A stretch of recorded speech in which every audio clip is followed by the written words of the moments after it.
So eto na mga kaibigan, Creamline Cool Smashers, may panibagong first 6 lineup sa nalalapit na All-Filipino Conference. At si Rondina, dati pala sa Creamline Cool Smashers, naka-jersey na pang CCS. Magbabalik nga ba sa CCS? Yan ang alamin natin. And before that, please wag po munang kalimutan ni-like at i-subscribe ang ating YouTube channel. Then pahit na rin po ng notification bell. Maraming salamat po. Well mga kaibigan, ilang linggo na lang po simula ngayon ay magsisimula na po ang PBL All-Filipino Conference. Kaya naman, nasa big adjustment pa rin ang Creamline Cool Smashers. So, ang first 6 lineup ng CCS mga kaibigan, ay yung gagamitin nila ngayon, yung hindi ginamit nung nakaraang PBL. Ang ibig kong sabihin, manunumbalik na or babalik na yung first 6 lineup nila, yung trio ng Creamline, nandyan na ulit si Gemma Galanza, si Tots Carlos, at si Eliza Valdez ay kumpirmadong maglalaro na nga po ngayong PBL All-Filipino Conference ayon na rin sa ating mga update. So ano mangyayari? Yung mga nagbigay ng kampyonado or championship ng mga nakaraang PBL hindi na ba makakapaglaro? Tulad na lamang po ni Bernadette Fons, alam naman natin napakalaki ng naiambag.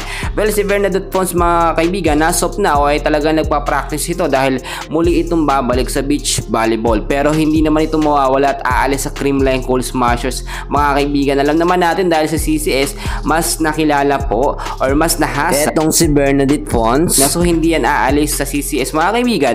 Bagkos maglalaro lamang siya sa beach volleyball. Ayan po yung nakuha nating mga update. At ito yung sinasabi ko sa inyo na update mga kaibigan. Si Cici Rondina po kasi nung nakaraan nag-viral na nakasuot siya ng pang CCS. Marami nagsasabi na lumipat na daw ba sa Creamline Cool Smashers etong si Cici Rondina na alam naman natin star player yan ng Choco Mucho Flying Titans. Tapos sister team pa etong CCS at Choco Mucho. Well mga kaibigan, linawin lang natin etong nakasuot si Cici Rondina na pang CCS na jersey at t-shirt ay dati pa po ito, dati na rin kasi sa CCS itong si Cici Rondina. At syempre sponsored naman talaga ng Ribisco itong beach volleyball, which is doon naglalaro at nakilala etong si Cici Rondina at Bernadette Fons. Kaya naman para sa akin mga kaibigan, kung sakaling mapunta sa CCS itong si Cici Rondina ay Grand Slam, another Grand Slam na naman yan, and for sure walang makakatalo sa Creamline dahil mas lalo pong lalakas ang CCS. Doon nga lang po sa naging lineup ng Creamline last PBL, alam naman natin hindi nakapaglaro ang ilang mga star player. Wala si Tots,